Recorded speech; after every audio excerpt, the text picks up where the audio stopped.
Ito nga pala mga idol, oh. Nagbibigay tayo ng anay sa kanila. Papakain tayo ng anay. Yan. Ito maraming anay kasi ito, eh, no? Ito yung pinag-aalagaan natin ng anay. Binibreed natin yung anay para pakain sa kanila. Akala nyo niloko ko yan.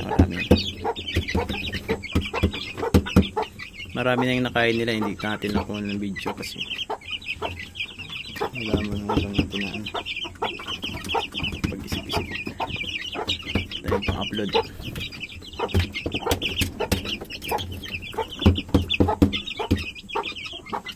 Wala na yata.